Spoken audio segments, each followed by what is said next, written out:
పవిత్ర క్షేత్రంలో పుణ్యస్నానాలు చేద్దామని వస్తే మురుగునీటిలో మునగాల్సిన దుస్థితి ఎందుకు దాపురించింది? టీడీపీ వైసీపీ నాయకులు తుంగభద్రలో పోటాపోటీగా ఇసుక దందాలు చేస్తూ మంత్రాలయం వాసుల్ని ఇబ్బంది పెడుతున్నారా? కోట్లాది మంది భక్తులు వచ్చిపోయే చోట కనీస వస్తువులు ఉన్నాయా? అభివృద్ధి ఎక్కడని అడిగితే ఎమ్మెల్యే బాలనాగిరెడ్డి అంటున్న మాటలేమిటి? వరుసగా 2 సార్లు గెలిచిన ఆయన నియోజకవర్గానికి చేసిందేమిటి?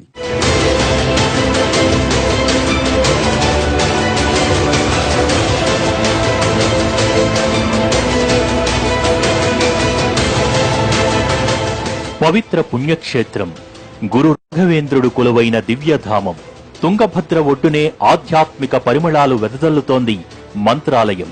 ఆ పేరుతోనే 2009 పునర్విభజనలో ఏర్పడింది అసెంబ్లీ నియోజకవర్గం.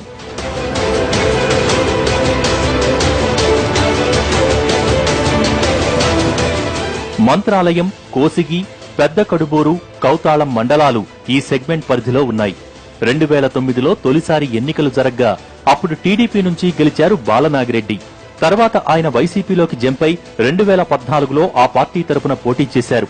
టీడీపీ అభ్యర్థి తిక్కారెడ్డి మీద విజయం సాధించారు. మొత్తం ఓట్లు 176,438. తుంగభద్రా నది ఒడ్డునే ఉన్న నియోజకవర్గంలో ఎప్పుడూ తాగునీటికి కటకటే. పెదకడుబూరు మండలంలో ఫ్లోరైడ్ సమస్య తీవ్రంగా ఉంది. దానికి ఇంతవరకు పరిష్కారం లేదు.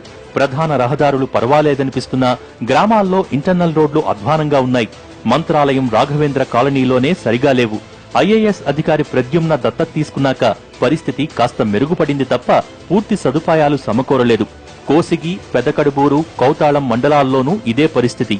కర్ణాటక సరిహద్దులో ఉండటం, పాలకులు, అధికారులు పెద్దగా పట్టించుకోకపోవడంతో ఇక్కడ అభివృద్ధి పూర్తిగా పడకేసింది.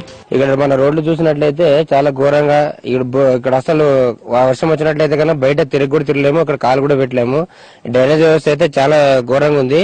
అసలు స్నానం చేసిన నీళ్లు ఒక గుంతలో పెట్టుకొని ఒక 10 రోజులు 20 రోజుల తర్వాత అటు మళ్ళీ ఎత్తిపోసుకోవాల్సి వస్తుంది. తర్వాత దానివల్ల దోమలు అవి ఇవి వచ్చి వాలి దానివల్ల కుట్టడం వల్ల చాలా మంది పిల్లలు కూడా చాలా రకాలుగా జబ్బులతో ఇక్కడ బాధపడుతున్నారు. 3 నెలలు 4 నెలలు కొలాయిలు రావు. ఏమో అడిగితే ఒక 2 వద్దులు 3 వద్దులు ఇస్తారు, బంద్ చేస్తారు. కరెంట్లు సరిగా ఉండవు. మన తెగిపోయి కింద పడేదంటే కూడా 4 మాటలు ఫోన్ చేస్తే అయిపోయి సూరికి చేస్తే నాకు చేయొద్దండి, పోయి ఆఫీస్ కాడ పోయి చెప్పండి అంటాడు. మా 8 నెలలు అటు వేతలకలేడు. ఎవరన్నా ఊరు పిల్లలు తక్కితే వైర్లు తక్కేసి పడిపోతే ఎట్లా? రాఘవేంద్ర స్వామి ఆలయ పునర్నిర్మాణానికి కర్ణాటక ప్రభుత్వం నిధులివ్వడంతో పరిసరాలు కాస్త మెరుగుపడ్డాయి. అయినా డ్రైనేజీ సిస్టమ్ సరిగ్గా లేదు. మఠం పరిసరాల్లోని సత్రాల నుంచి వెళ్లే మురుగంతా నేరుగా తుంగభద్రలో కలుస్తోంది. సమీపంలోనే భక్తులు స్నానాలు చేసే ఘాట్లు కూడా ఉండటం ఇబ్బందికరమవుతోంది. వర్షాలు ఇది ఏమైనా వస్తే రోడ్డు మీదే అంతా నీళ్లు నిలబడిపోతున్నాయి. కాలువలు ఇది కట్టినారు కానీ ఎటువంటి ఇది లేదు. రోడ్డు సమస్యలు అయితే కొన్ని మెయిన్ రోడ్ల వరకే ఇది ఉంది. ఊర్లో ఉండే రోడ్స్ ఇవన్నీ ఎటువంటి స్పందన లేదు. ఊర్లో ఉండే రోడ్డు, ఎక్కడుండే రోడ్డు అట్లే ఉంటాయి. ఒక డ్రైనేజ్ సమస్య కానీ వాటర్ సమస్య కానీ ఏది స్పందన లేదు. అధికారులు ఎటువంటి ఎమ్మెల్యేస్ కానీ ఏ రాజకీయ నాయకులు కానీ ఎటువంటి స్పందన లేదు దీనిపైన. ఇండోర్ స్టేడియం నిర్మాణం మధ్యలోనే ఆగిపోయింది. జూనియర్ కాలేజ్ తరగతులు ఇరుకు గదుల్లో సాగుతున్నాయి. కొత్త క్లాస్ రూమ్స్ కట్టడం ఇటీవలే మొదలైంది.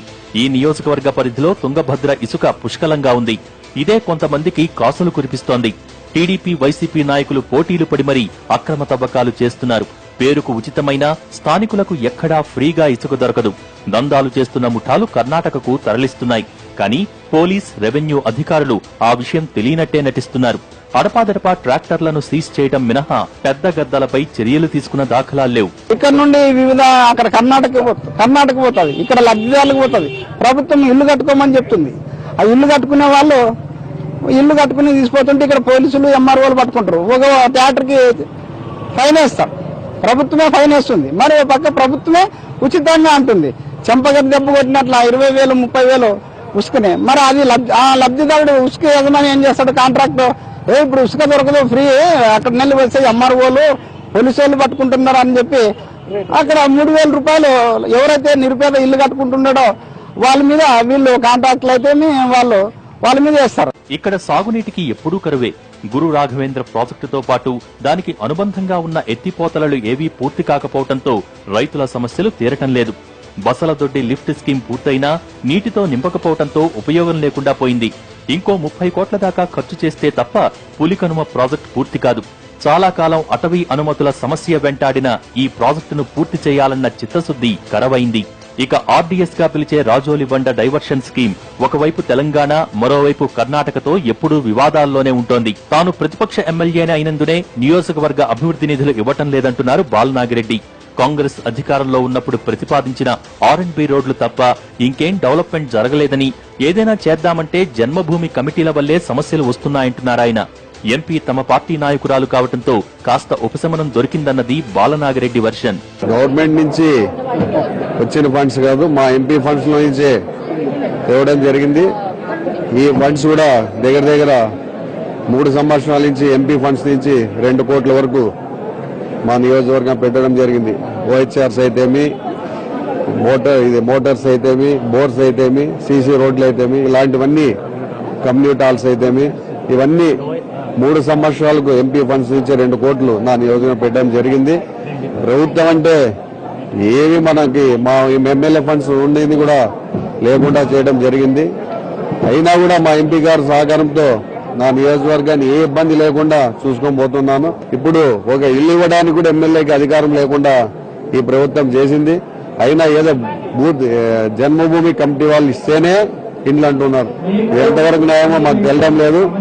తప్పకుండా నా నియోజకవర్గానికి అభివృద్ధి చేయాల్సిన అవసరం ఉంది. టీడీపీ మాత్రం పనిచేయాలన్న చిత్తశుద్ధి ఎమ్మెల్యేకు ఉంటే ఎవరడ్డుకుంటున్నారని ప్రశ్నిస్తోంది.